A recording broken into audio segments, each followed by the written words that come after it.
Hello, we are live with a second aPODcalypse. Jacob's peeing right now. Chapter 18. Pretty good. I'm probably just going to tinker, honestly, while we wait for him. Make some last minute annotations because I didn't annotate anything. I just listened to the audiobook. But it's a very good chapter. Things are wrapping up. And they're about to leave for the Holy War. Oh, sorry, I'm late. Hello, Jacob. What's up? What's up? Who are you today? I'm a head on a pole behind you. That's cool. I am Cyclopean Walls. Hell yeah. I don't know why I keep going to that video of I want to watch that. woman getting punched in the boob in an MMA setting. Look how much bigger she looks than... That's so wild.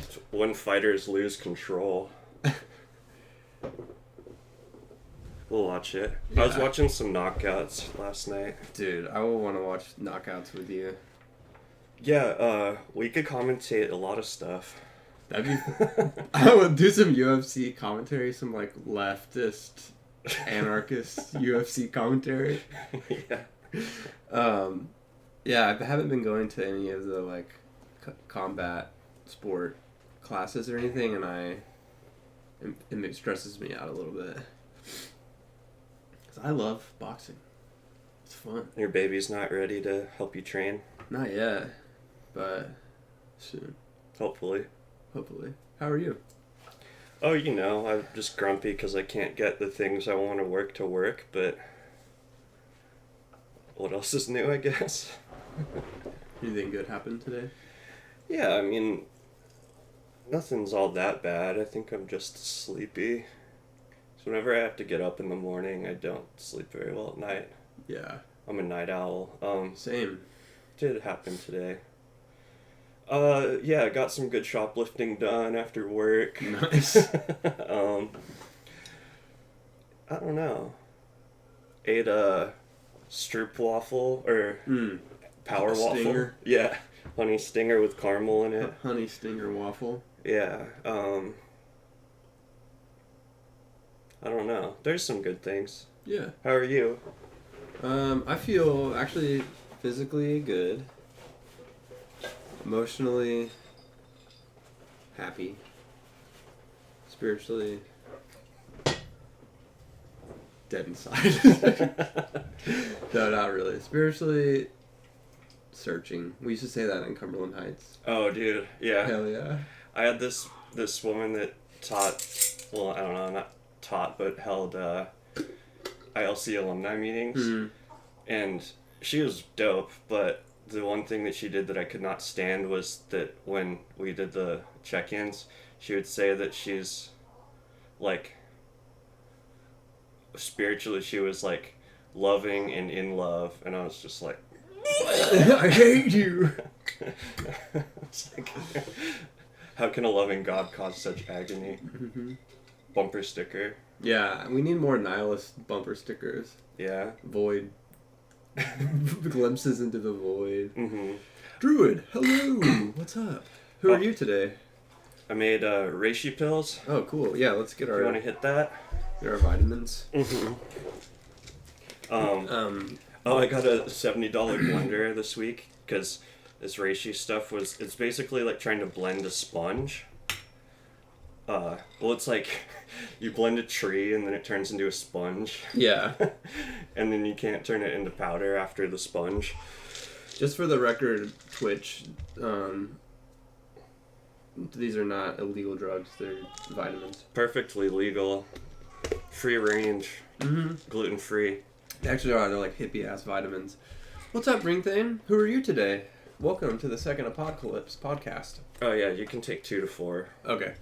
Because you can only fit so much sponge in a size 00 capsule. Yeah, true. Drew said, just had a 10-hour workday. Today I'm the no god's sarcophagus. Hell yeah, that's cool. How big is that bad boy? Get carapace. I don't know. Pretty big. Pretty big. At least 2 or 3. 2 There's or 3 fathoms. There's some nerd shit I noticed in this today where Esmonette sized somebody up by a hand. And you know, like, they measure horses by hands? Yeah. But they also have cubits in this world. Oh, damn. So, you know, just some stuff. Mm-hmm. Cubed. Yeah. Yeah. Well, should I read the intro? Yeah, I think you should. Okay, so chapter 18, and the revelation murdered all that I once did know, and that revelation, where once I asked of God, who are you? Now I ask, who am I? Carolus, letter to the White Temple. Dude, I don't know who that is, or what the White Temple is. Dude, yeah, that was one thing I noticed too. I was like... It's usually like a Jedsus or a commune. Mm-hmm. What in the fuck is this? The next one is a commune, who says, the emperor, the consensus seems to be, was an excessively suspicious man. Fear has many forms, but it is never so dangerous as when it is combined with power and perpetual uncertainty. That really sums up Zarias very well. Mm-hmm. Power and perpetual uncertainty. Yeah. Indeed. Indeed. What are your thoughts on the first one? The first... Okay, well... first thought was about the no God with the who am I? Who are you? Now I ask, who am I? And just, like, the loss of meaning or lack of meaning in the world, or searching for a meaning that, you don't have one, I guess. Seems very Bakker-esque. Bakkerian? Bakker-esque, probably. Yeah. I wrote the note shattered reality, except for I don't remember what that refers to. I guess, I don't know, one of those things, I can't think of any examples, but, like, you know how life goes. You've been alive for like 20, 25 years, 30, 35 years, and you realize something that you just, like, didn't know the whole time or had some misunderstanding of the whole time. Yeah. Yeah. It fucks me up. Yeah. It's good. It's like a BuzzFeed life hack list. They're like, the tab on your soda means that you come backwards. And I'm like, holy shit, I never knew that. Yep. Kelpron, welcome. Oh, I thought your ring thing, you got the same color on the chat. Not on y'all's screen, though, I don't think. Kelpron is Confus striding arrogantly to fetch a mandate schoolman. I like it. Ooh, could I change mine to Zarias holding a commune's hand? Sure. The point, I'm the contact where their hands touch. Nice. I'm their hands. Should we get into it? Quantum level? Yeah, on the quantum level, we really all are, huh? So it starts out, Emperor Ikuri Zarias III is wringing his hands and pacing around the garden, shaking uncontrollably. He says, you have him, and they capture Chaos, right? It just starts right off the rib with Chaos. Yeah. Well, they even ask, you have him? Yeah. Yes. Yes. And Genkelty replied. I love the name Genkelty. We also get to meet who's the torturer? What's his name? Ooh. He's awesome, dude. He's brutal. McSquingus, I think. He only likes, he's just an artist. Yeah, he's one of those, like, Hellraiser, pain, pervert guy. Like, yeah, he's like the iconic dungeon master. Yeah. We'll find his name. I can't remember what it is. It's something matter. cool. Druid mentions that your hand touching is very lewd. Very lewd indeed. Lewd, crude, and two rude dudes. That's right. We're two rude dudes. Just a couple of guys. Couple of guys being dudes. Yeah, big time. No, JK. So Zarias is like, I saw. And then Genkelty is like, he was hard to take. 3 of my men are dead. 4 more have broken limbs.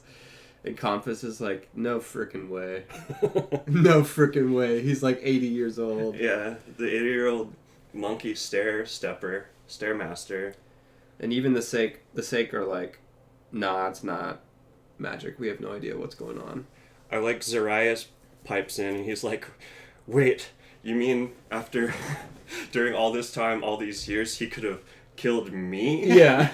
He's like, obviously he doesn't care about his dudes that got killed, but he's just like, he could have burned everything down. He's killed like, me? could have killed me? Yeah. I mean, he's probably one of the... He's close to Zarias. It's like losing a friend in a weird way. It's true. That old feeling when your friend is a different species of genetically engineered flesh robot. Yeah, and then you ask yourself, am I a genetically engineered flesh robot? It's a good question. It's like we're in Ex Machina. I love that movie. It's Great so movie. Alex Garland. Alex Garland. Dude, we love Alex Garland. Yeah, we love Alex Garland here. You know X, the movie X? The one that we saw? Yeah.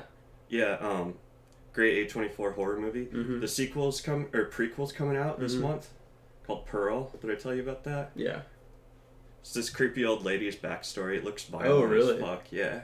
Oh, cool. It's set in like, I don't know, 1950 or something. I bet that would be good. Yeah. Oh, damn. So Yeah. it's not like a X2. No. That's good. Or negative X. Yeah. It's called Pearl. Pearl. About the lady named Pearl, I believe. But it's the same actress. That's cool. Hell yeah. What else happens here? I'm an A24 shill. Druid says the narrator in the audiobook does a superb job in this chapter. He really does. Yeah, I didn't even read it. I listened to it. And he does a great job. He's got some skills, man. He really does. So, I've been watching House of the Dragon, or Hot D, as George R. R. Martin calls it, the new Game of Thrones show. Mm-hmm. And just watching other George Martin interviews, because when I like something, I get obsessed with it. And he was talking about just like the difference between narrators and like actors. And this narrator, I never get lost in the performance of the voices in this book, but I do feel like he's got range, like definite acting ability. Yeah, I agree. I'm gonna look up his name. While you do that, Skaos is captured. He's in the dungeon, and again, Kelty is trying to just be like, "Yo, it's not a sorcery." Zarias is freaking out, and then they go down there. They go down to the funky clown town. They scamper on down there. Narrated by David DeVries or DeVries. Shout out to that guy. Shout out to David DeVries. Let's see. Skaos, they're reporting on him still. He wasn't scared of the Kore. Yeah. So they're like, what the fuck is the deal with him? Because he's like, he must have been trained, or he has some sort of magical power, because how could this old monkey man break 8 people in half? Yeah. But he's also not scared of the Kore, so they don't know what they're dealing with. Yeah. It is. It's such a good idea, or so well written. Like the idea of Skaos killing 3 people, and just like, I don't know. It's funny the way he says it. You really feel it. It's like, oh damn. Like, you know how brittle and old Skaos looks. He's like, we had a hard time getting him. I would, like, if I was making a show of this, I'd whip pan and it would just be him standing, like, all old and, like, curled over, hunched over. These, like, obliterated, eviscerated bodies. Yeah. Arms popping up in the wrong directions. Yeah.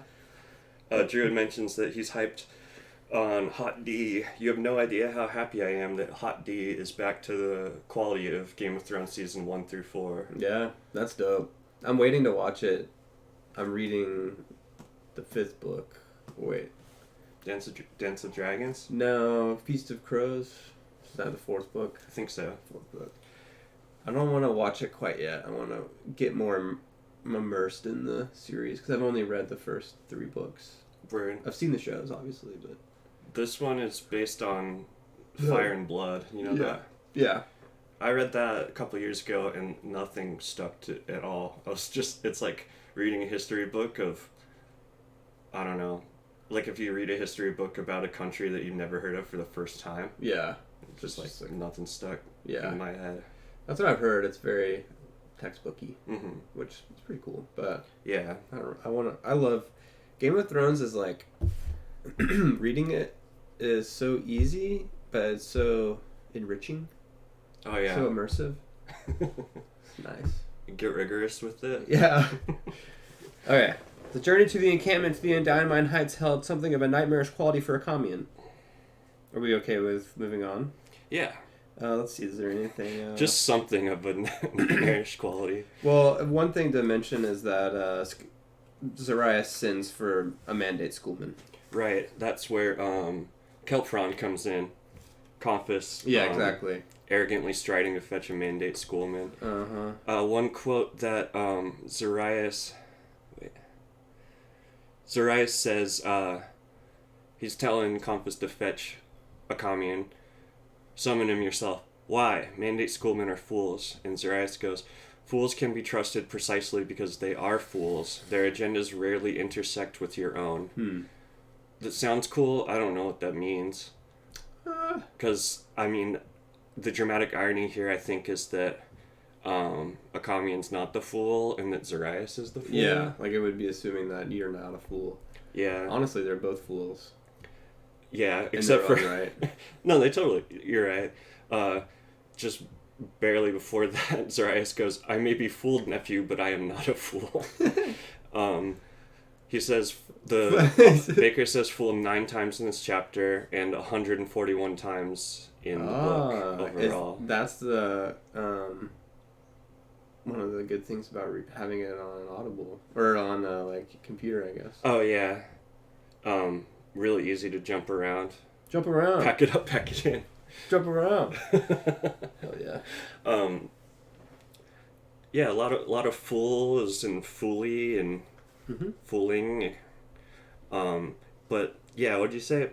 Oh, somewhat of a nightmarish quality for a commune. I mean, I know what it's saying or something, but it sounds scary. If it's just a little bit of a nightmare, it sounds like it's unpreferable. Yeah, he does a good job of setting the scene as, like, this is a fucked up scene and it's dark and the encampment takes on a kind of grim and grimy essence or aura or whatever.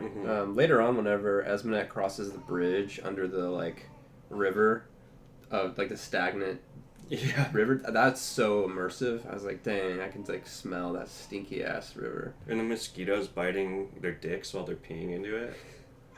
I didn't catch that. Okay. No, I just imagined that. Oh, okay. Yeah, I mean, probably. I'm kind of surprised you didn't add that in, to be honest, but... Mosquitoes don't really bite me. I have a symbiotic relationship with them. Damn, that's crazy. Damn. I got like 10 mosquito bites on me right now. So Confus goes and summons a commune. And let's see, somebody asks why the emperor would summon... Oh, a commune asks, why would an emperor summon me?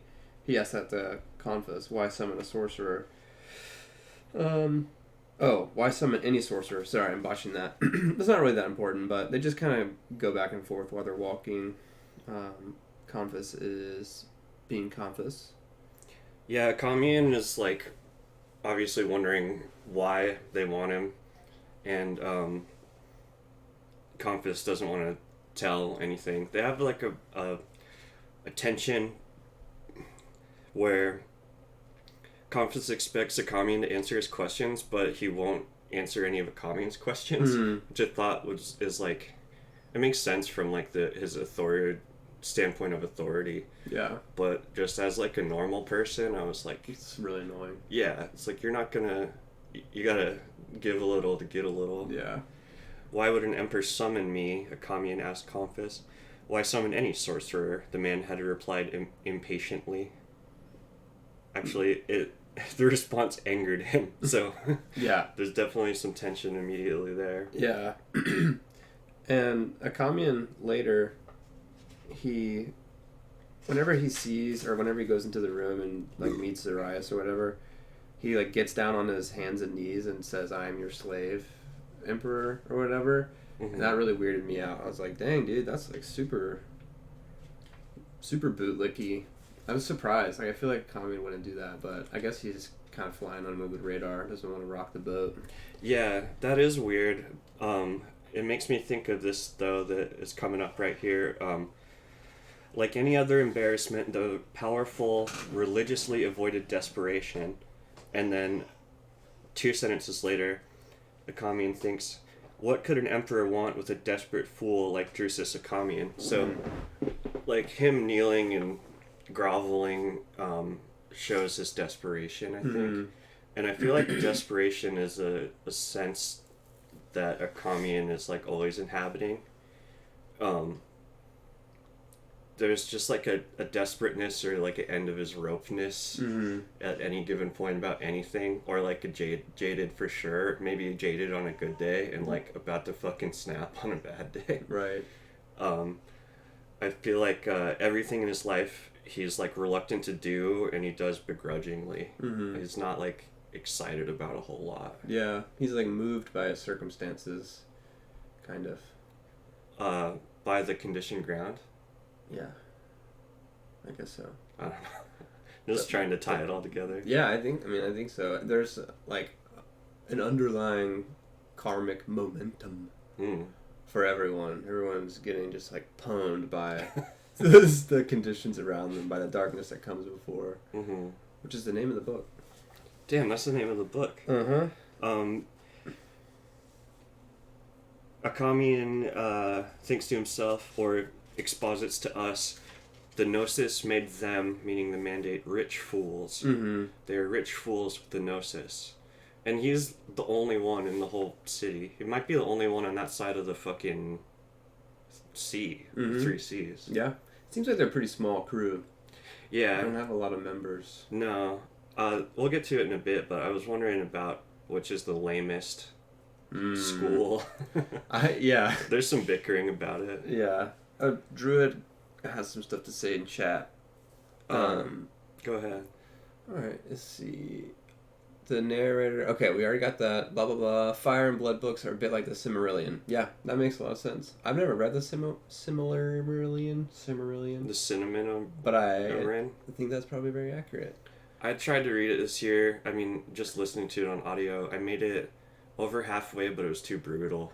Yeah. And by brutal, I mean like punishing to listen to, not like brutal like the Unholy Consult. Yeah. I was just like, I didn't... Thick. It's very thick, and I don't know. I'm not enough of a Tolkien nerd, but I'd rather hear about like people getting eviscerated by hideous bashrags than like the tragedy of the elves over 10 millennia. Yeah. Sorry. Same. It's hard for me to read Tolkien. Can't go back. So hard. Yeah. But Druid says this is one of the first times the series goes deep into horror, and it's glorious. I agree, dude. This is where I got one of the first tastes of the deep griminess that can happen.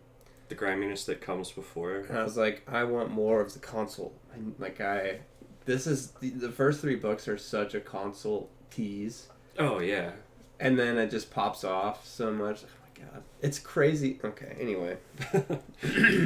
One more thing he says is that Acamian, and he assumes most of the Gnostic sorcerers, are perpetually in the process of an existential crisis. That seems true. I mean, they live only partly in the present.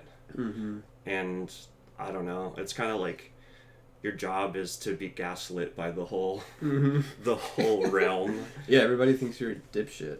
And for the last 300 years, you've had no proof to prove that you're not. And then when you prove that you're not, it's like the most evil force in the history of man is out to get you. Yeah, it's not a good... They're straight up not having a good time. Yeah. That, and we can move along here real quick, but there's this idea that Siswatha had his soul split into different pieces so that people can touch his heart and access his memory. So he might not even be like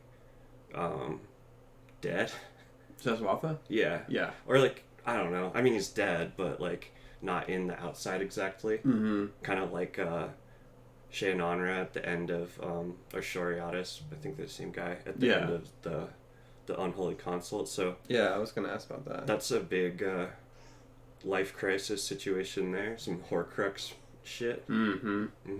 Dang, these books definitely do a Harry Potter like darker over time. Yeah. Except this starts out like in the pit. Yeah. Already. This is worse than anything in the Harry Potter books, like yeah. from the rip. Yeah, definitely. But there's not as much racism. Not as much racism. There's not a whole. Yeah, there's racism in this. Yeah, there's the racial slur for black people is pics. Yeah. I think who was saying it last time? I don't know. I can't remember, but I don't know. I just have this problem with people that are super into Harry Potter and they're like, I'm a Slytherin, or I have like Slytherin t-shirts and stickers on their cars. I'm like, you're a wizard Nazi? Like, yeah. For fun? Like, fuck you, dude. Yeah. Pretty, like, colorblind or just fucking not with it. Yeah, sorry. No, you're good. Druid says Seswatha does live through his dreams in some manner, which is a good parallel to the consult guy. Never made that connection. Yeah. It's a good connection. Do you think the consult's, like, consulting a lot? Have meetings and, like, you know... Every organization has to have meetings. They have to have... It is funny to think of these, like, horrific evil beings talking about mundane, like, logistical things. Like, how do we feed the Bashrags? Are the Shrank getting along? Like, checking in with HR. We have to drug test the Shrank. Just make sure they're not doing Chan. Shit like that. That's a good one. Make a coffee. Oh, that's funny. Alright, let's move on a little bit. I've got, What you got, dude?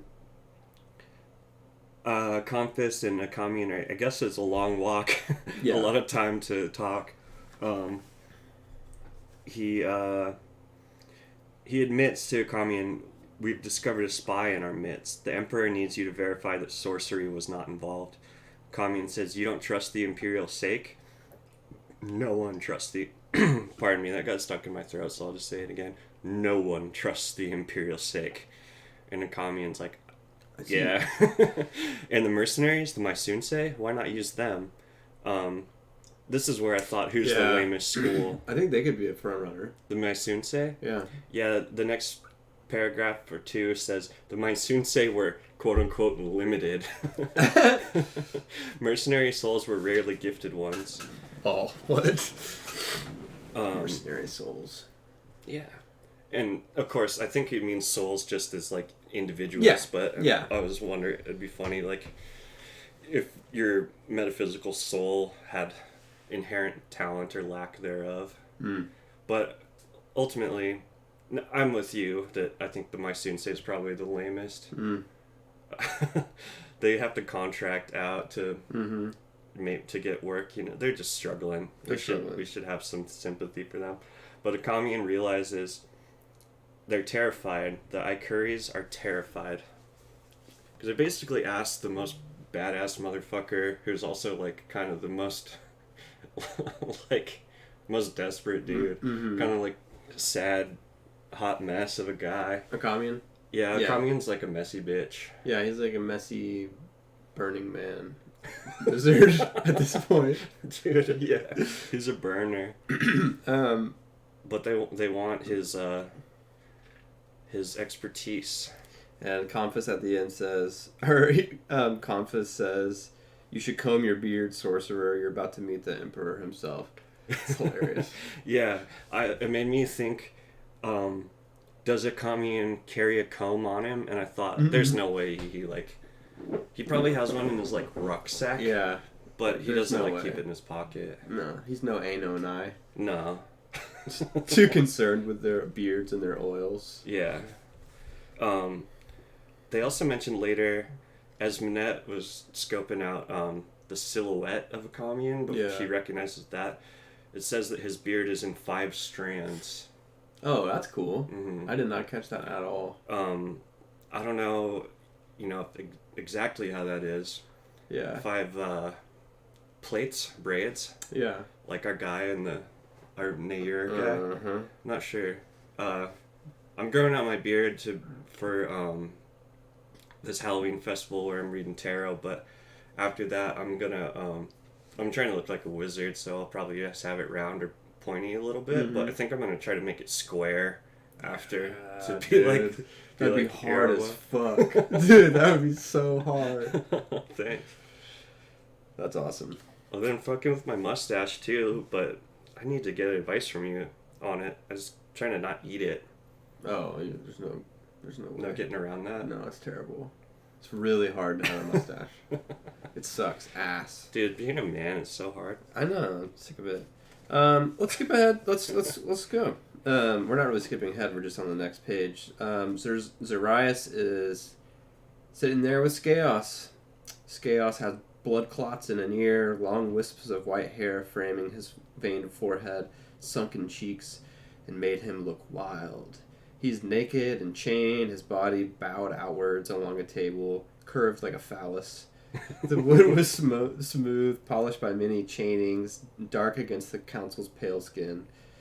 I could really imagine that when it mentioned smooth from all the bodies that were chained dude, there. For real. Like, Bakker is legitimately fucked up. Maybe that was where he got tortured on acid as a child. On a really polished table. They stood in the heart of the Endine Mine Heights. I feel like it is worthy to note that the heart of the Endine Mine Heights is a torture dungeon. Yeah. You know? Yeah. Like, the heart of the Vatican is probably, like, some holy A child place. raping. Yeah, it also might be a torture changer, Sorry. but, you know, like, get to the heart of the matter or whatever, like, the true, you know, the essence, the beating, whatever. Yeah. So it's a torture It's chamber. a fucking rotten, dark, violent place. Yeah. It's Kind called of the heart of Truth world. Room. The Truth Room. So bad. I love the torturer, whatever his name is. He just hangs out in the Truth Room and plies people. Oh, yeah. Scalatus? Kimmish. Kimmish. Kimmish the interrogator. He's a no-nonsense kind of guy. He really is. It's all business. Scalatus is, or Scaletius is the Mysunsei, a blue-robed Mysunsei. Yeah. Who is one of two guys to get murked, Yeah. I believe, in this chapter. But this is where it fucked me up, especially the first time. There's Scaeus, then there's this dude, Scaletius, Mm-hmm. then there's Scarus. The dragon? Scar's a dragon? No, fuck, dude, I can't remember. Scarus is another wizard, I think, another sorcerer. What's the dragon's name? I don't know. Saswinku. No, I can't remember. And then there's Sacarpus in the next series. There's a lot of skas, Mm-hmm. a lot of ska bands in this. Yeah, Sublime. Scaeus is not bending to the truth, though. Scaeus watched, is this Kimmish the interrogator? Scaeus watched him, or maybe Zarias, watched him without fear, blinked the way a child awakened in the dead of night might blink. His eyes glittered from his wizened face. Mm. Oh, the dragon is Cthulhu. Scathula. Mm-hmm. That's so cool. Get the Yeah, fuck that's a outta good here. name. Get the fuck out of here. Everybody's just standing around Scaeus like, what the actual fuck is happening? Yeah. Kimmish, the interrogator, who saw points of pain instead of people. He's like an anti-acupuncture guy. Yeah. Or something like that. Yeah, it's like a physical therapist, but the opposite. Like, you see people when you're like, oh, do you need help with your broken suffering. shoulder? He's like, oh, I see your shoulder isn't broken, dislocated. Let me help you with that. You have all your toenails. I will take them all off. You need me to help you out there? Take off a couple toenails. And the skin spy is probably just like hard on coming. Surprised there wasn't dong description. I know, there was no here. phallus. There's only one mention of the word, and it was as an adjective. Something is phallic. We got corrected by Kelpron.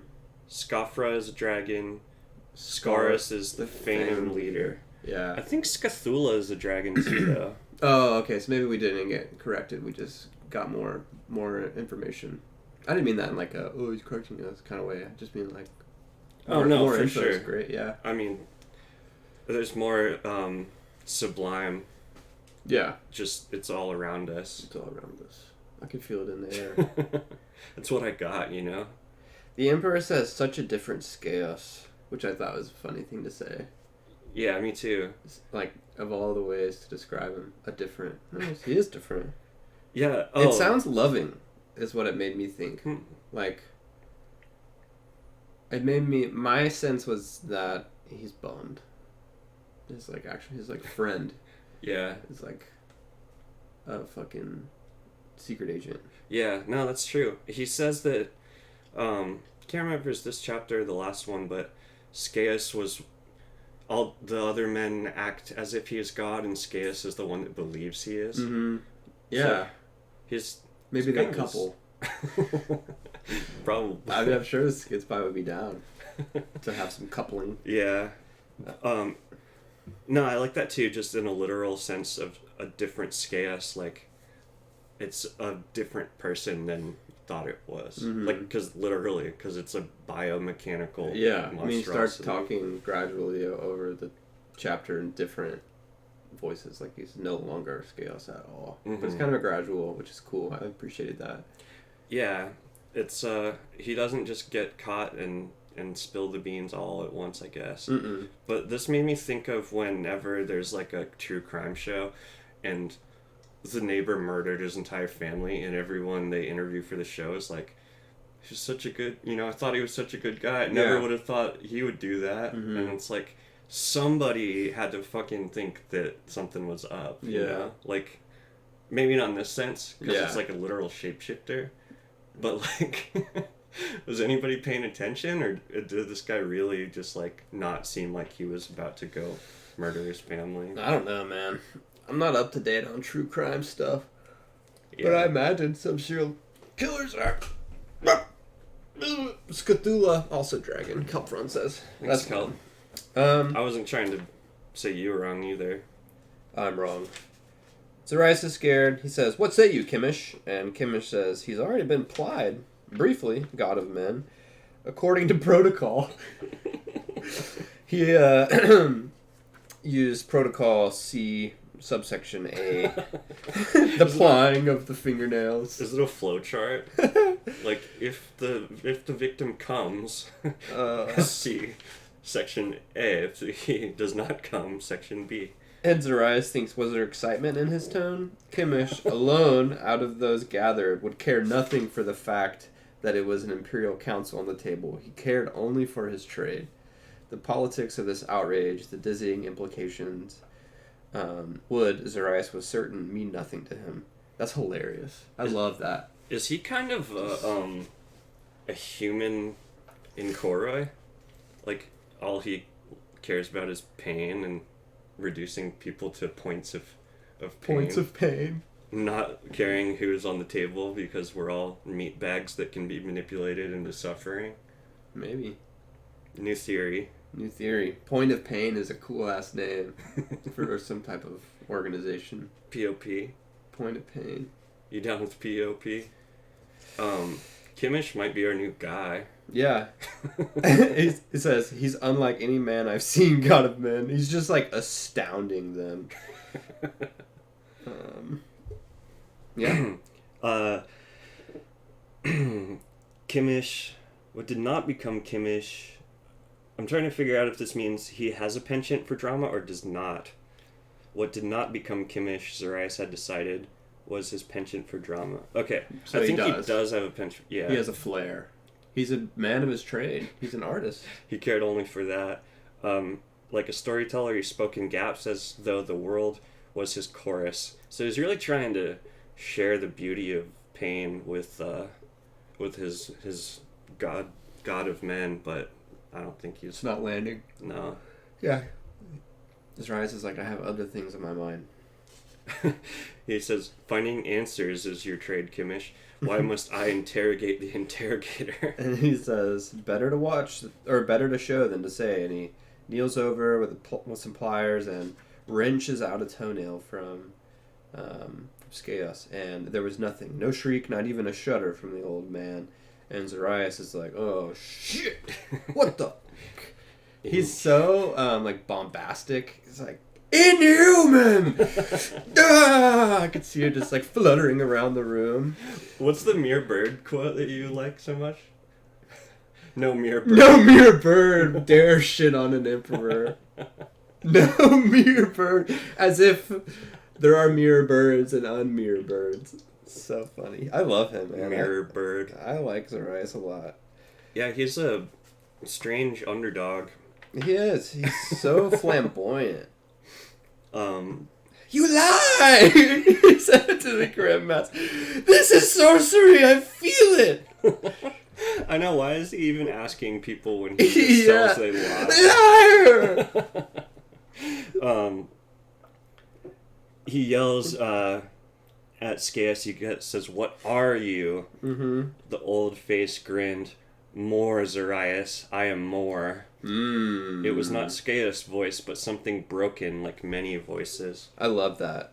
You know how in like movies where a demon or devil dude comes up and they have like the voice modulated so it's like at different tones all at once? Yeah. That's kind of what I imagine. Yeah, I imagine that too. More like, I imagine that, but, sorry, I'm yawning. Like, wispy and windy. Like there's a wind behind it. Draft or something. I don't know. Like the voices are falling out of his mouth instead of speaking. Damn. Yeah. Did I write this? Did you go to college, dude? I went to college. I didn't go to high school, though. That's true. But you don't need to. Druid says Zarias is that dude you hate, but just can't help but like him because of his charisma. Yeah, he's got it going on. It's true. He's just a dingus. It's hard to take him seriously. It's hard to take his, like, a plethora of outrages seriously because he's such a fucking idiot. He gets a pass. As far as I'm concerned. And this is not the only time that someone is described as more in this chapter. Oh, what's the other time? I think with Esminette, whenever she's talking to, or whenever she's remembering her conversation with like her mentor or whatever, I think they refer to themselves as prostitutes, do they? Or harlots or whores or something? Yeah. Whores are more, basically. Right. Which I thought was interesting. Like, is there a connection between the two? I couldn't draw anything really, but It's a good catch, though. Yeah. Those very specific words. Yeah, they are specific. It might have just been on his brain using that.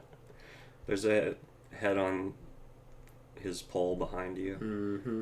God, I have that book, that kid's book that says there's a bird on something behind you. A mere bird on a pole. A mere bird on a pole behind you. So awesome. Yeah, that's how you get the youth into the series. Mm-hmm. Just start drawing in, like, evil things into the artwork of the book. Yeah. Maybe.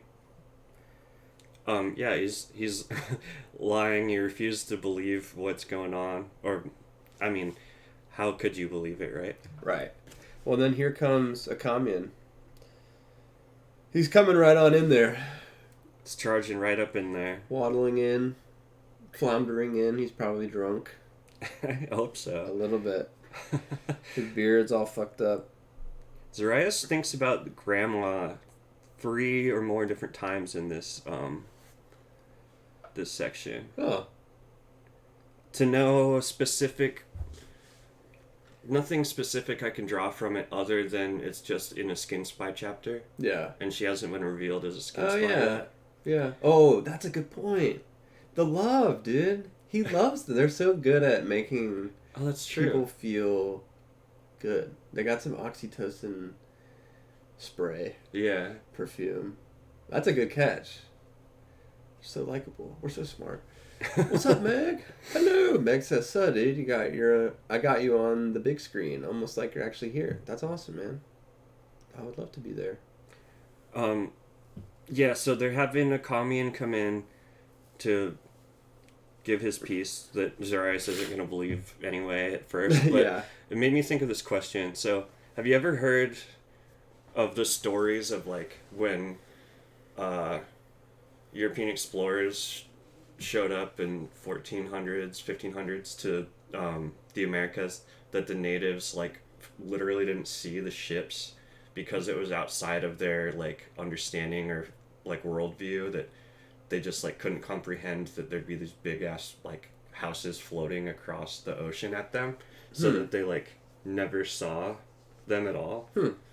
Well, turns out that's a myth, but I've heard that's like it's not true, but I've heard that before. I've never heard that. I mean, it sounds cool, and I don't think it's like it's not like really insulting or anything to me. No. Well, I mean, I'm white as fuck, but like, you know what I mean? It just made me think of like, how can you expect something that is completely out of your comprehension, or like, how can you understand it? Like, he keeps Zarias is like, okay, it's Imperial Sick, or it's some sorcery. Later, he's like, it's definitely Kisharim. Yeah. And it's like, of course, the last thing you would go to is something that you like can't even think of. Like, how do you see what you? How do you like? Yeah. Yeah, that makes sense. How do you find what you can't see? Mm-hmm. Yeah.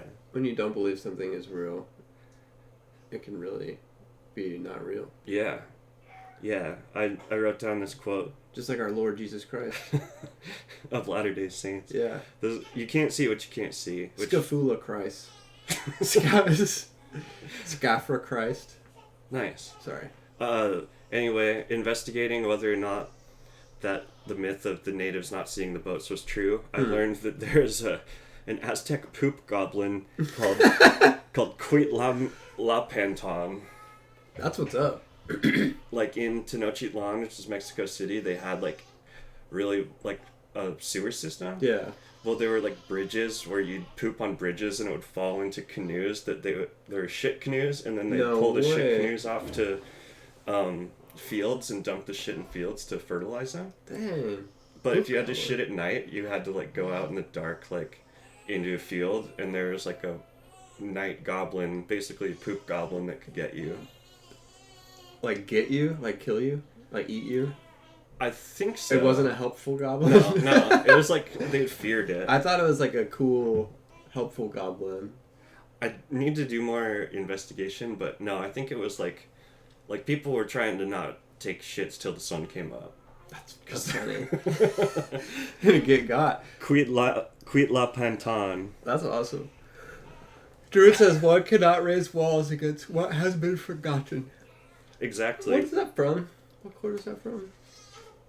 From this book. This book? Yeah. Okay. A lot earlier on. Yeah. Oh, fuck. It might have been in the prologue, or it might have been in Akamian's first chapter, I think. But that's how this chapter ends out, is like I said, you can't see what you can't see. Mm-hmm. I like how you said it better, actually, but I can't remember what you said. But Zarias If you can dodge a wrench, you can dodge a ball. Yeah. Zarias is like, has Akamian there and could demand him to explain. He's like, no, he's just gonna give us some of his crazy, his kooky tales. Yeah. That's funny. Nah, he's fucking... You don't want to hear what he has to say. He'll try to tell us the world's ending. Trust me.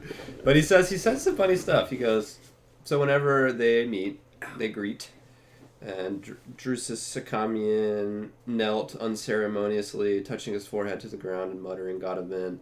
And Zerai says, awkward, is it not, Mendati? These meetings of magi and kings.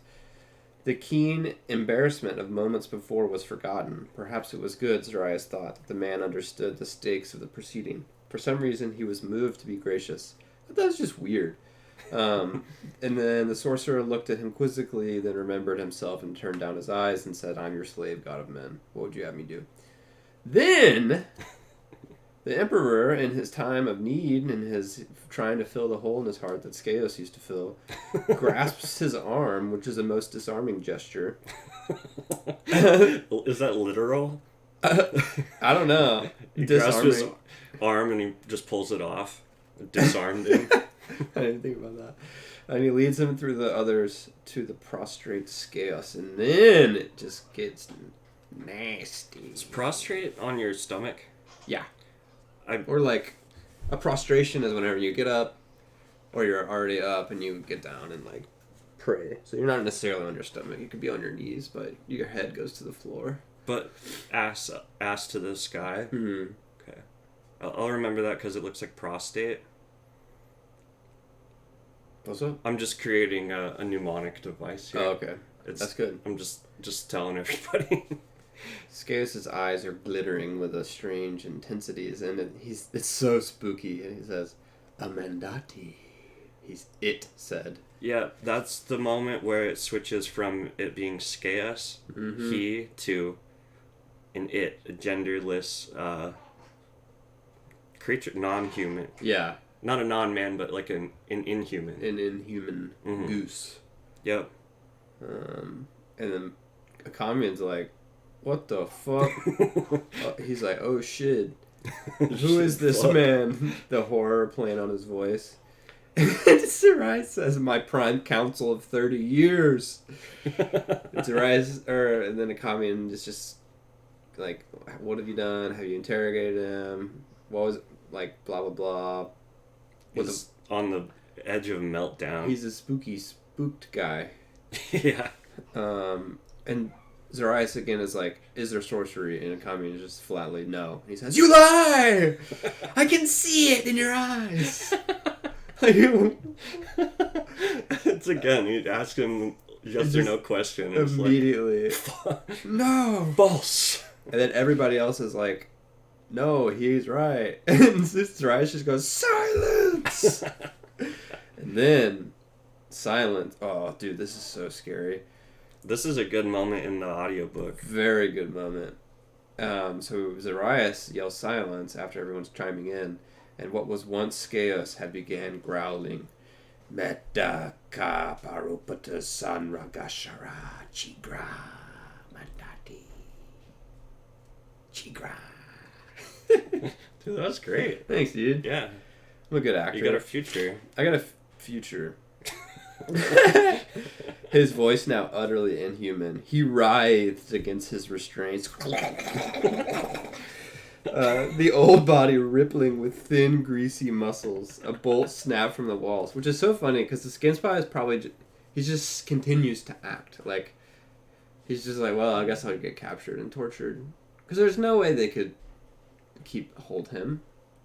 You know, like 3 men couldn't get him. I don't know. Maybe they could.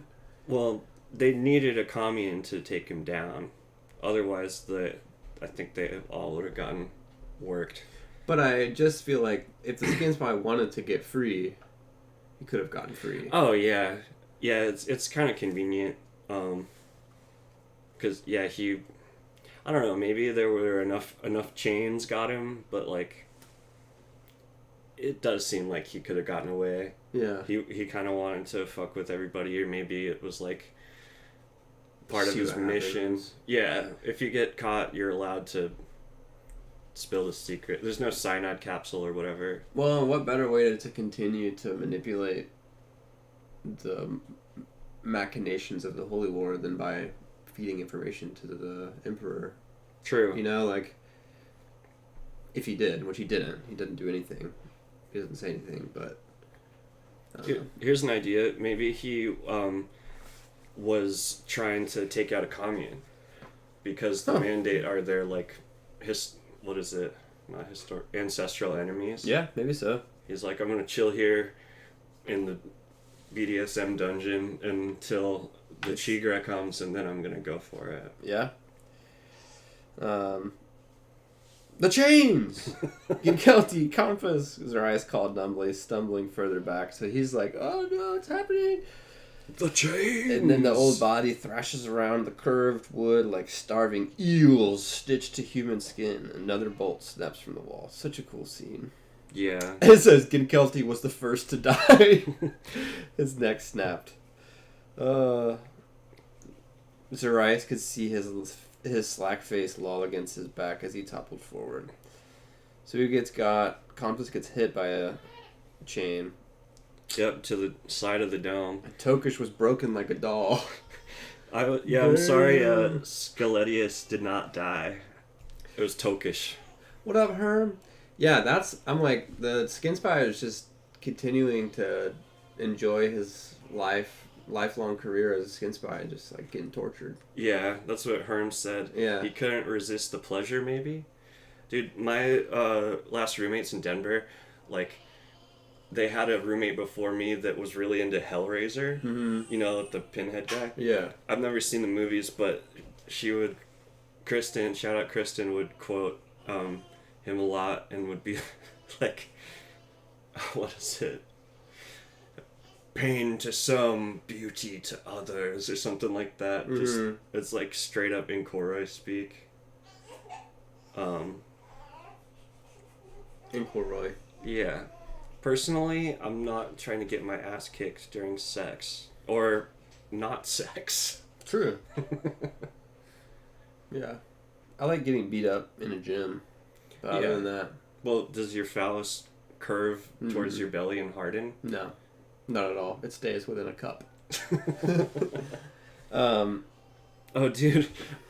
Sorry, but in that video of the UFC fighter woman getting punched in the boob, there was another one I saw where this dude just got straight up kicked in the nuts. Damn. Like, they're not wearing cups in the octagon. Really? I don't think so. Huh. I think that it's just off womanly. limits. Yeah, it's for cowards. Huh, that's wild. Druid says the Cenobites from Hellraiser are very Incoroi-like. Yeah, I probably misquoted them, but I think I'm going to watch that for Halloween this year, because I haven't seen any of the Hellraisers, like I said. Yeah. I haven't seen them either. We should do that. Okay.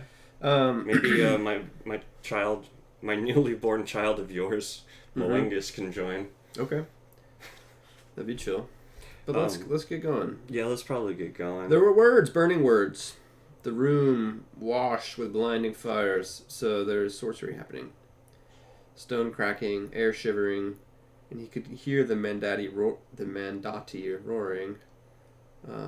So it's not... Is it a Akami's not doing the sorcery, right? Because he wants to be able to talk to the skin spy. It's a good question. I thought it was, but that does go against, being able to talk to him. So I don't know.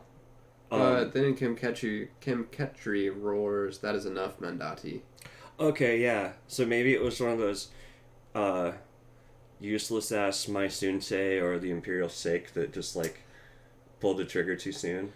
That's what I thought, but now that I'm rereading it, it seems like Akamian was the one to do it. Is he, since he's roaring? Yeah, I guess he roars. Or is he roaring, "No, curse you, no"? To the person that's doing the sorcery. Okay. That's what I thought at first, but I don't know.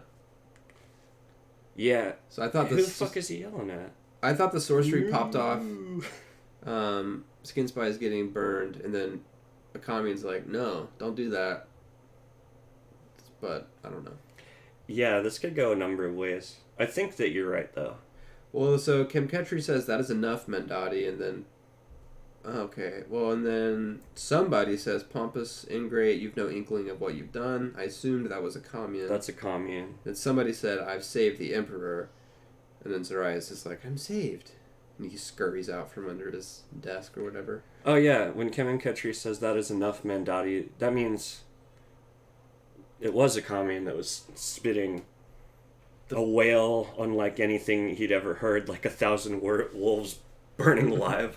The sound of meat slapping against stone. I don't know, dude. It's very scrambled.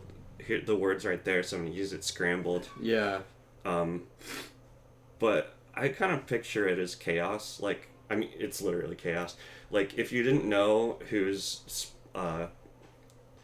Gnostic cant was whose, yeah, it could just be fucking coming That's out true. of every orifice in every direction. That's a good point. Everybody just might not know what's going on. It's like if we were all yelling at the same time, but there were fucking fire wolves, thousands of wolves burning alive coming out of our mouths. That's very cool. So there's smell of roasted pork. They like the long pig in this book, dude. The Mandate Sorcerer kneels over the charred body of Skaos and says, "What are you?" he ranted. "Answer me!" Skaos' eyes glittered white from black and blasted skin, and they laughed at the raging sorcerer. Oh, and he says, "You are the first, Jigra, and you will be the last." I don't understand that. That's what I wrote too. I was like, question. I think he's the first that sees the consult again, maybe, and he will be the last of his kind to see the consult because they'll all be wiped out. I don't think he'd literally be the last man alive. Like, they're not going to save him until the very end. Huh. Yeah. Maybe let's guess there. Or I think maybe he was about to... He meaning it, the thing called Skaeus, thought that it was about to kill him. Because he face hugs Akami and, like, immediately after. Yeah. Well, yeah. So... I guess I'll just read this. Can I just read this paragraph? Yeah. So it says, what followed would haunt Zariah's dreams for the rest of his numbered days. As though grasping for some deeper breath, Skaeus' face unfolded like spider's legs clutched tight round a cold torso. 12 limbs crowned by small, wicked claws, unclenched and open, revealing lipless eyes and lipless teeth and lidless eyes where a face should have been. Like a woman's long fingers, weird, they embraced the astounded mandate sorcerer about the head and began to squeeze. That's crazy. Yeah, I'm just doing this physically now because I've never pictured what it would be. How did he survive that? I mean, I know obviously Confus cuts his head off, but it just seems like if you get into that situation, you probably are not going to make it out. Probably not. But he does. I mean, it didn't impregnate him like an alien. True. So. But he's got like teeth. Or wicked claws. I feel like his face would be all shredded. Probably. But, I don't know. Maybe his beard protected him. His five stripes of beard tangled everything up. Yeah. That's funny so Confus cuts his head off and says abomination, blah, blah, blah. And then Akami gets up and he just says, I'm leaving.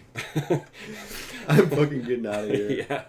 Fuck this. And I just think it's weird that I don't think this would have happened. I don't think Zariah would have just said, okay, leave then. I feel like they would have killed Akami. Oh, you think so? Yeah, because Akami could just walk out and tell everybody this. You know? I just imagine if it were in like Game of Thrones or something and somebody of low caste had a meeting with somebody like the actual emperor and it went to shit, they would be like, okay, just kill him. Mm-hmm. But I don't know. Yeah. That's not what happened. So. No, that's a good point.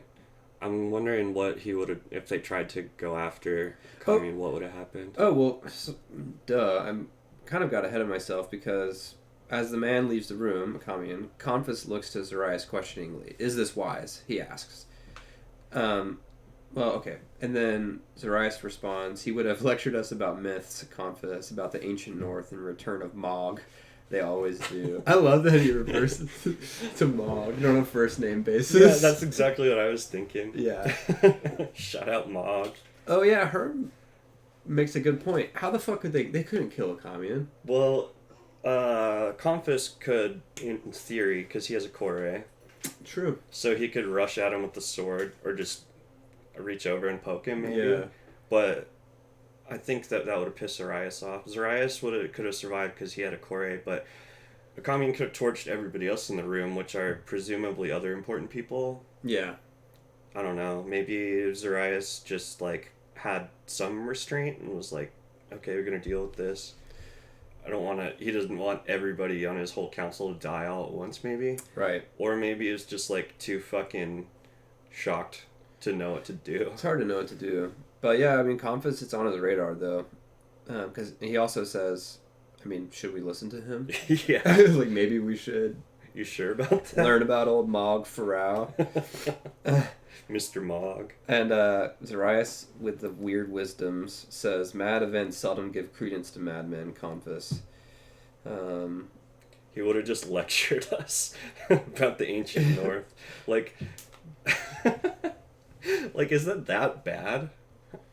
I mean, probably. Zariah. Well, yeah, I guess I don't know either. Yeah, I mean, what would happen if you met somebody that was fervently trying to tell you that Jesus was coming back or whatever, you know? Dude, I talked to this, like, I did this really big hike a couple years ago, Long's Peak, or what's the native name?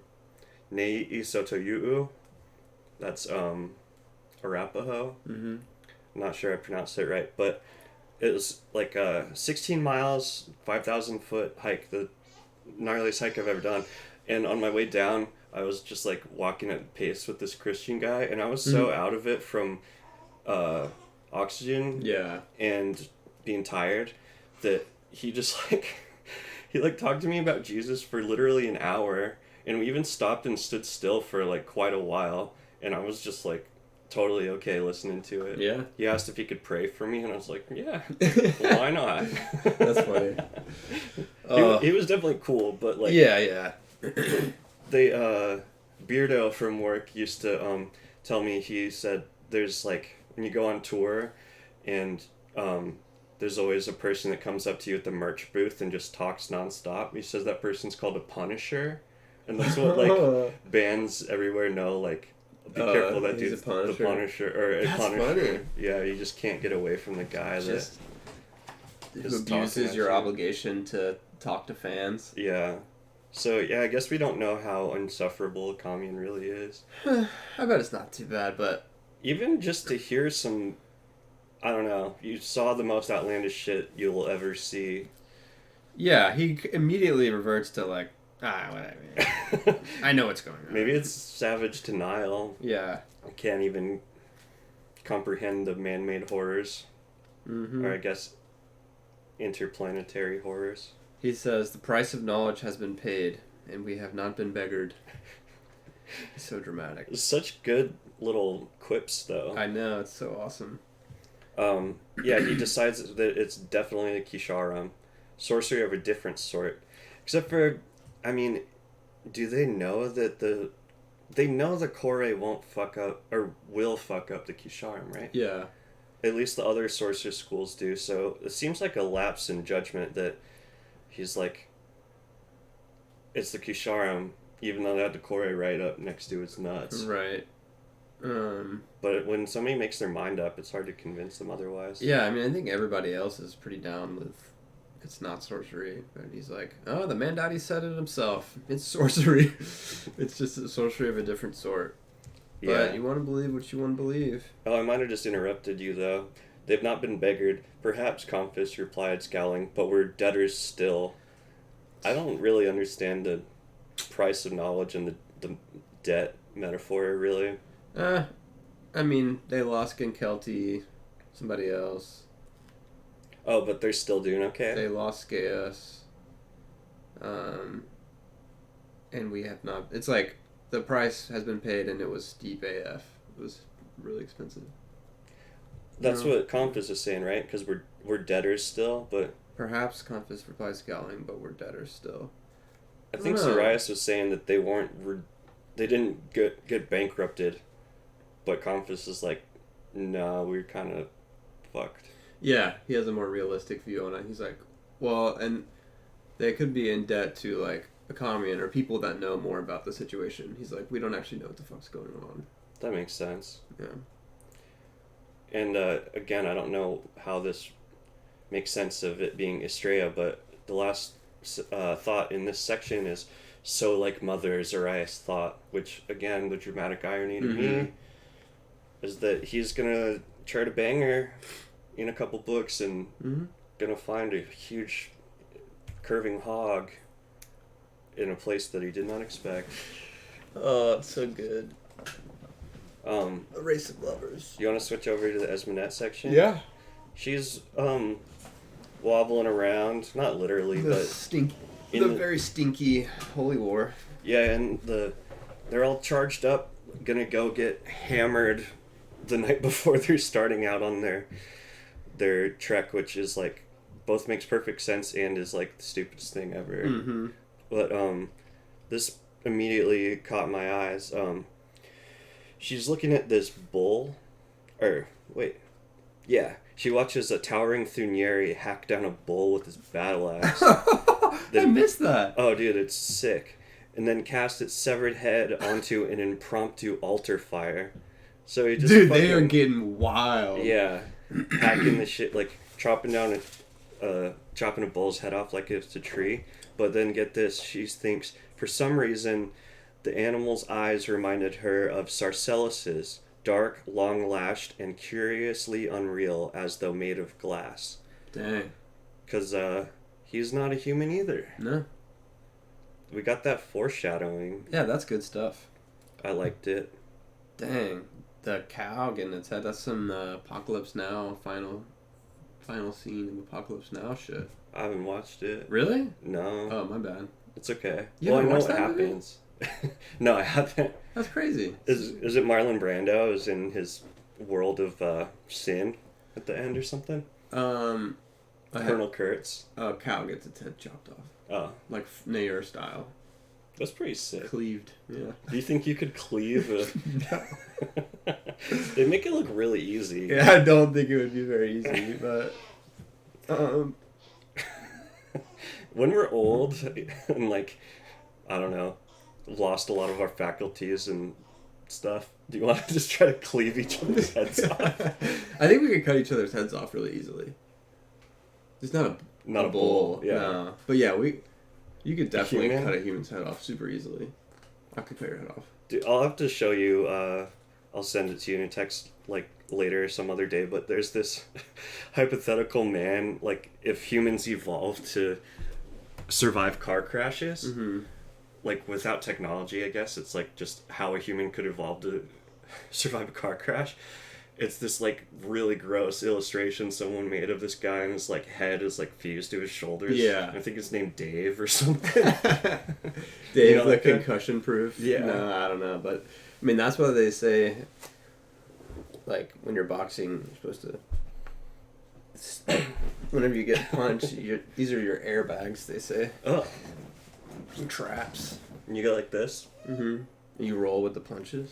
Always gotta roll with the punches. Alright, let's get going. This guy, you can go. Just the scene just sucks. This whole scene sucks. It's everyone is drunk on masculine virtue. Yeah, they are, and they like she gets picked up, she gets like fondled and assaulted, and it's just terrible. Yeah, they're bruising her lips.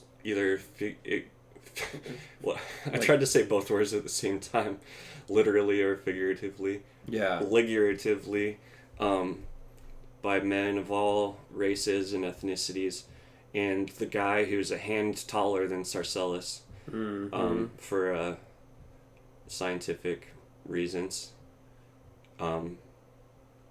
She was measuring. But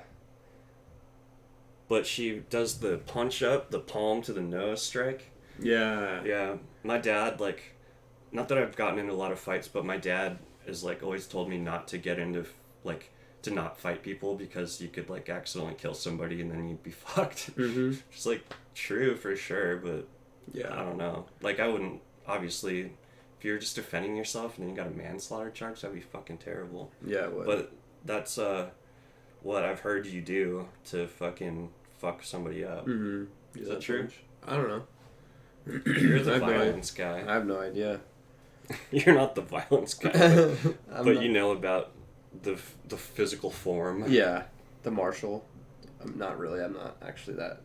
But anyway, let's move. Let's go. Yeah, she struck him, and then She gets away and she cries and it's sad, but she remembers that she's going to find Akka. I'm coming, Daddy. I'm coming. She resumes her journey. She dares approach a more sedate group of revelers. She is looking for the Marshal of Olympus, and they say, that way, across the dead canal. That way. She's like, damn, this canal's stinky. She understood why it was called dead before she even saw it. Yep. And it's like, it's just stagnant, and it smells like rotting vegetables. Ooh, I love the word awful, Yeah. OFFAL, as just sewage. Mm-hmm. Yeah, I like that. I've heard people say it before, but I never knew it was like a real or different word until I saw it in print in this. Yeah. But yeah, it's stinky. One of the Kanryan says, Yashare Asumaporo, which I feel like probably means assume Nahor or something like that. Oh, smart. Maybe, I don't know. Somebody in chat probably could chime in on that. Yeah, who's fluent in perhaps Kanryan. And Esmenet just ignores him. Yeah, it's like, I mean, obviously it's a fucked up scene, and Jared says being Esmenet is suffering. Yeah. But, like, the men don't even understand what they're doing to her. Kind of, I mean, that's, like, how men treat women in this whole world is the guy that she punched in the nose was his eyes were wide in horror and confusion, as though he'd just been kicked by a trusted horse. Like, they don't realize that they're mistreating a person or a human. It's either normal or normalized for them, and I'm sure it's exacerbated by the wine and drunk on God and Right. And the ampoi.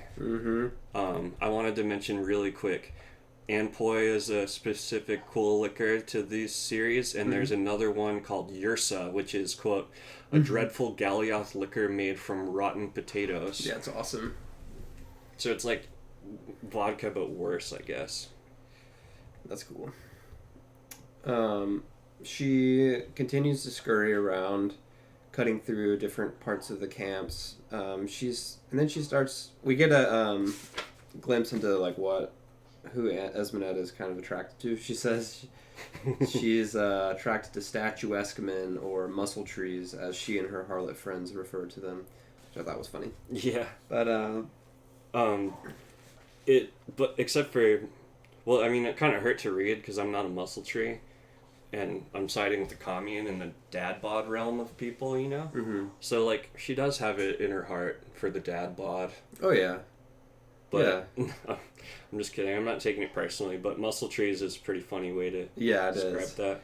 Also, just briefly before that, it mentions that different castes of people are different sizes because of their diet. Specifically, Norserai were taller because they ate more red meat. And that's just weird to think it could be like, with the caste system, different castes could evolve differently. That is interesting. Yeah, like, I don't know. I feel like there's some dystopian novel in there somewhere. Probably. Yeah. She does stumble upon the standard of a Trumpus. That was what I was going to be, other than the cyclopean walls. I had to decide. Yeah. She stares at it every so often, and then she starts kind of daydreaming about a commune. And she thinks about like kissing him and stuff and how he smells. And then he hears him speak, Esmenet. Wait. Yeah, such an old-fashioned name. And then, from the tusk, Esmenet was the wife of the prophet Engesriel. Harlot's name. I thought that was interesting. Yeah. So Engesriel is the burned prophet. He was the guy that had the vision, if you remember. He got like a message that he needed to pray or something, and there's a fire in front of him, and he had to pray his face into the fire. He got his face all fucking burnt up. Oh, that happens? Okay, yeah, I'm with you. They did talk about it before. Yeah, and then Proyas does it later. Oh, does he? Cool. But I thought maybe that, like, he's obviously really holy if he thinks he needs to pray so much that he'll put his face in a fucking fire. Right. And if Esmenet was the wife, and if like that's kind of them. Esmenet is Esmenet, obviously the wife of the prophet, or a commune, and a commune is in his own way a holy fool. I'd say so. Just something to think about. Yeah, something for your brain. Oh, Drew said he knelt into the flames. My bad. Maybe it took out his face. There's one good illustration on the wiki of Engesriel, and his face is all fucked up. I think he has like half a beard or like piece of mustache that's like hanging down. Right. So that's just how I picture him. She eventually finds them. And she's peeking like Nair in a bush. And she sees... Yeah, she's doing like, the bush thing. It's very sweet. She like sees all the commune's homies and is like, those are good people, I bet. Yeah, very interesting. She feels like kind of at home. She says that she's standing at the very heart of the holy war, fiery with passion, promise, and sacred purpose. These men were more than human. They were kahit, world souls, locked in the great wheel of great events. Which, like, I'm wondering how maybe she just has a feeling about a commune, or I don't know. Some people have that gravity to them, where they like just draw in the most passionate, or I don't know, like similar people. But yeah, I mean, for the book too, it's like she's literally going to be in the squad that does all the important stuff. I know. I think I've felt really frustrated with Esmeralda in this scene, or just frustrated with her character in general. Speak on that. Because I just wanted her to just go in and like. Everybody loves Esmeralda. Just fucking walk in the camp. It's true. And whenever a commune walks past her, I just want her to be like, just grab him. Yeah. Like, he could be drunk or something. Like, just get a grip. I don't know. It was really frustrating. Yeah. Because she's like, oh, he didn't see me. I'm like, that's not Esmeralda. Esmeralda's better than that. Yeah. I don't know. I mean, I agree with you there for sure. I could see maybe some excuses for, like, some other shit that she did or didn't do in this chapter, but the commune thing at the end, I was just like, what the fuck? So something that could... So, like, she's... So I think my frustration was that in that I think that she should be better than that. Not better, but she has so much capacity within her to be great and to do awesome things and to take control and charge and stuff. But to be fair, in this chapter, she's, like, gone through this, like, gauntlet of assault and, like... Mm-hmm.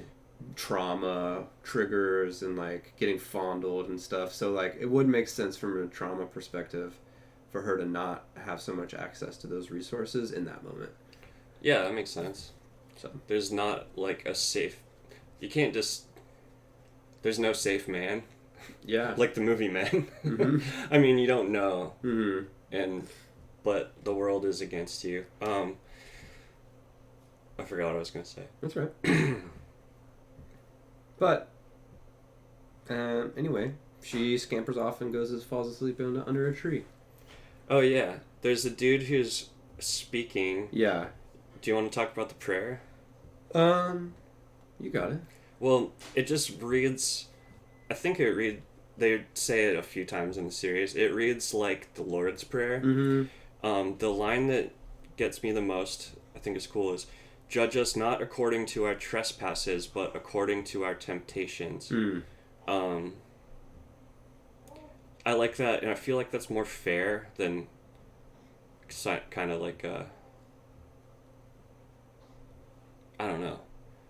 Because, like, judge us according to our temptations, like, isn't all of the temptations are provided by God anyway? Mm-hmm. So, like, I don't know. It feels like maybe just more fair as far as heaven and hell goes, maybe. Yeah. You know, like, if God's the one who's putting everybody into different tests. Yeah, I didn't think about that. I didn't even catch that it was like basically the Lord's Prayer. That's cool. That I think it is. No, it does. Like, Our Father, who art in heaven, hallowed be thy name. Like, has the same cadence and stuff. Yeah, trespasses too is one specific line in the Lord's Prayer. Yeah. I always didn't get that because I thought trespassing was like walking onto someone's property. Yeah. I mean, it is, but yeah. Going where you're not supposed to go. Exactly. Keltfron says that a commune had already, quote-unquote, abandoned her once. Mm-hmm. That's definitely true. She does think, though, or tries to convince herself, a couple of pages back, she thinks, but he would not turn her out. He would wait, as he always did, for the mandate to call him away. Right.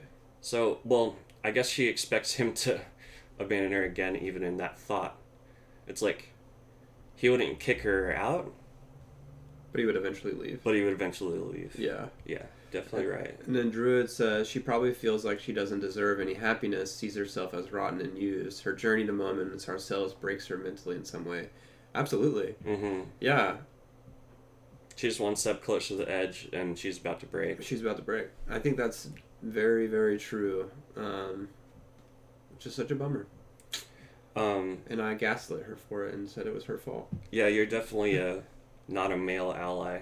And then Keltfron says, Druid says, depends on the religion. The devil is the tempter in Christian religion. And Keltfron says, the pedo-priest prayer. And the evil heart of the Vatican. And the evil dungeon of truth in the Vatican. No, Druid, you're definitely right, too. I get all fucked up about that because I was not raised Christian or anything specific, but I don't understand how God's in charge of everything except for the devil's so powerful still, too. Yeah, I never got that either. Yeah. Like, why doesn't God just tell the devil to stop? Smite him? Well, then the answer in, like, the church that I grew up in is, like, because you have to have the choice to choose God instead of the devil in order to get into heaven. But if you make the wrong choice, then you're gonna get your ass kicked for eternity. Yeah. And lit on fire. Yeah. Yeah. It just seems like God could just do away with all of that and just be like, everybody's in heaven. Yeah. So you don't have to make bad decisions. Yeah. It's fucked up. Why are we capable of physically doing things in life that God does not approve of? Right. So that we can get into heaven. So we can get into heaven. But God could just put us in heaven. We wouldn't have to do the bad things. Yeah. And I'm not saying, like, in Koroi style, like, do the bad things and still go to heaven. Like, obviously we can be good people to each other, but... Yeah. Some book I read, it talked about how anything that is a physical law is a natural law. Yeah. Where it's like, if you can stick your dick into that hole in the ground and fuck it, then that's okay because it functionally works. Mm-hmm. And I was like, damn. Shout out to Nair. Yeah. Druid mentions too, Esmenet suffers so much in this series, at least we know that whatever happens to her, she is saved in some way, her soul at least. Yeah. Which is funny because I don't have any inkling of who gets saved or how and why, which I think is part of the point, but I think there might be some sort of hints to things you can do or not do. Mm-hmm. But she's kind of a ruthless person. Well, mostly just in the second series, she's a ruthless queen. I don't think she does hardly anything bad in here other than cucks Akamian, but Akamian was kind of asking for it, let's be honest here. Yeah. And Kelis has superpowers. Yeah. But let's get going because we need to wrap up here pretty soon. Yeah. So I can help with the baby. She hears Akamian's name spoken out. It makes her ears perk up. Perked ears. And then, dude, you're right. Kelis he's got the dad jokes in this series. Yeah, because he and Zynemus go to the dead river, whatever the fuck it's called, and then start peeing, and Zynemus says, the water's warm. And even Esmenet, which Esmenet in this moment is described as terrified. So she is in this like super trauma space. She rolls her eyes and smiled, which is so sweet. It hurts. And then the Prince of Atrathal, Kelis, says, and deep. And then Zynemus is like, I'm going to use that one later, lol. And then Zynemus says, you'll have a rope to throw him at least. Because Zynemus says he's going to fall in. Yeah, laugh so hard he'll fall in and throw him a rope. Lol. I know, Is it basically just like nice dongs, Zynemus? Yeah. That's cool. That was the joke that I was talking about last week that I heard verbatim at a sporting event. Oh, like a football game. Yeah. Which, like, again, if you think about it too much, it wouldn't make sense, I don't think. Cause I don't, with a smaller dick, I don't bend down to submerge it while I piss anyway. Like, but I know what they're saying. Yeah. And the river is gross. Oh, the mention of the phallus, though, was, the phallic trunk, the phallic shaft of a tree trunk that Esmenet slept against. Took a nap? Yeah. Slept against. Yeah. Just, we love the phallus, so I had to say that.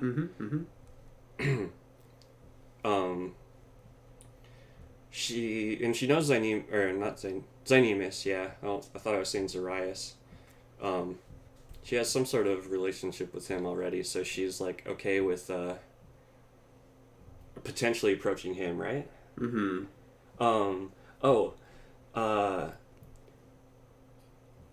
But the Prince of Atrathal, Kelis, it seems stared directly at her, either while peeing or right after peeing. And it says, but if he saw anything, he did not betray it. And he absolutely did see her. Yeah. Like, there's no way. Yeah, for sure. Yeah. He sees all. He's of the god. But then she goes and falls asleep, and Sarcelis is like, I knew I'd find you here. And they get into it. And she really disses him. Or no, he really disses her, and is like, I've had enough of you. Yeah, she's like, summons up all the gumption to say, I'm not going back with you, Sarcelis. And he's like, I don't even care. Yeah, he does the "you can't fire me, I quit." Yeah, he Just does. fucking, just take the L, bro. I know.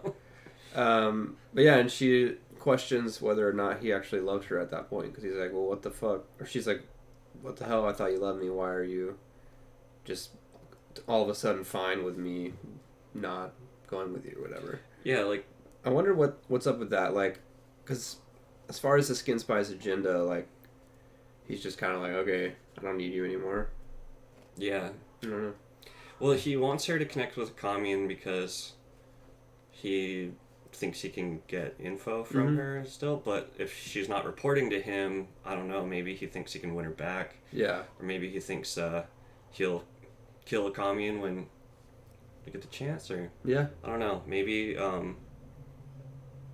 maybe he'd liked having sex with her or something. Mm-hmm. Even though he was fantasizing about the most Like, vile acts, Yeah.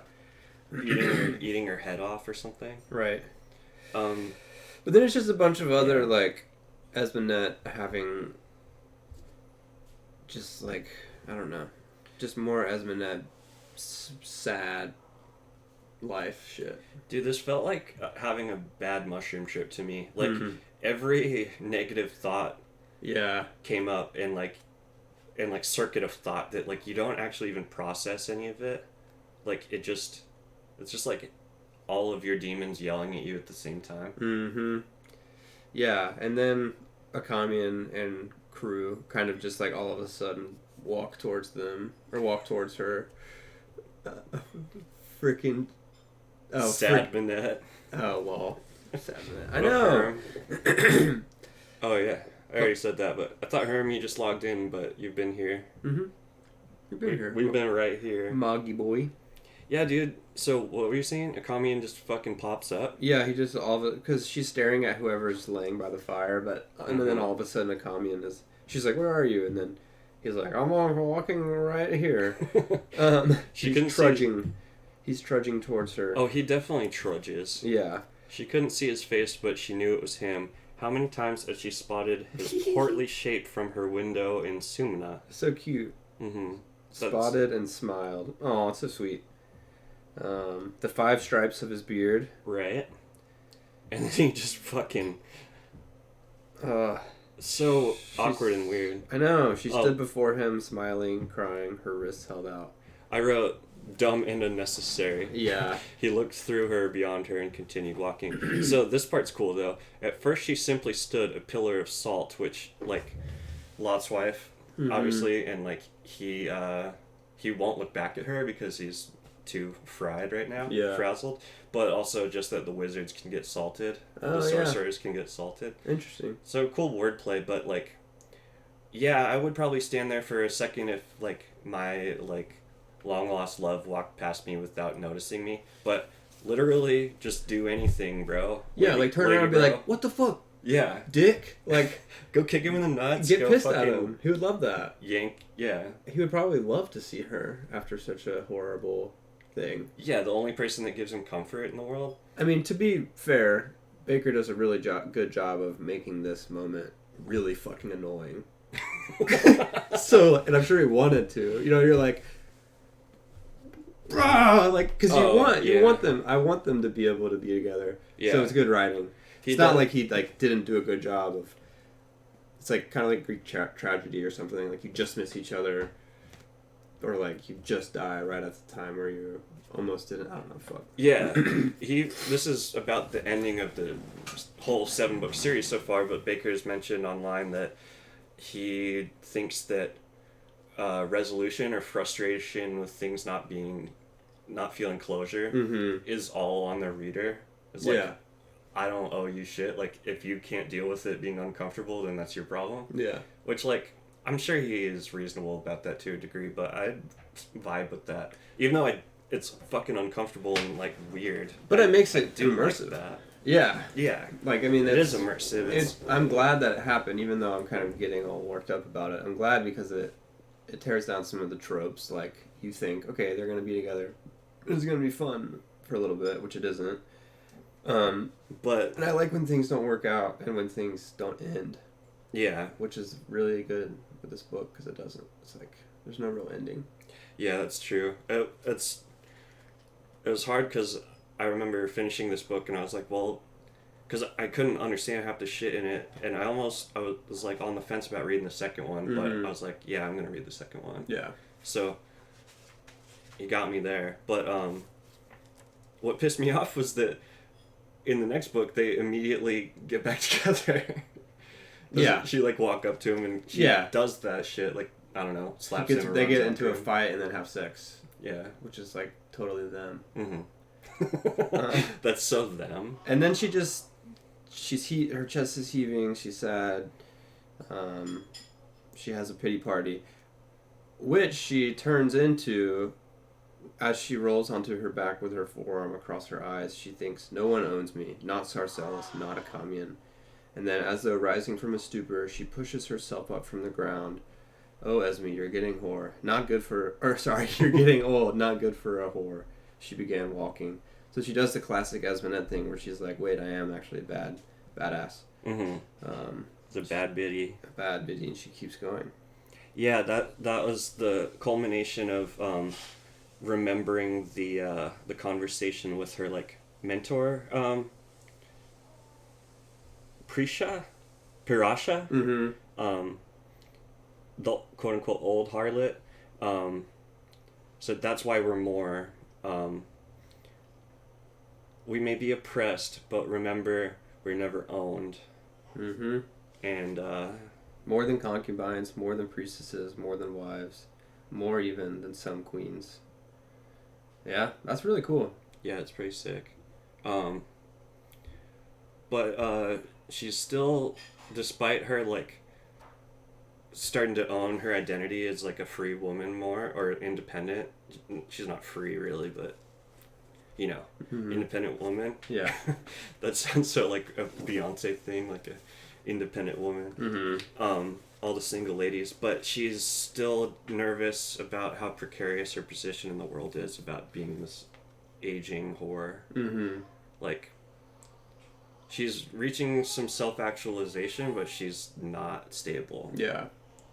So maybe she'll look for some stability in the future. Yeah. That's good. Druid says, Bakker does the good type of subversion. It actually has a larger narrative meaning. Yeah, definitely. And he says, Esmenet is like time to be a gaslight gatekeep girl boss. Yeah. I think so. And that's the end of the chapter. I hate to see a girl boss winning.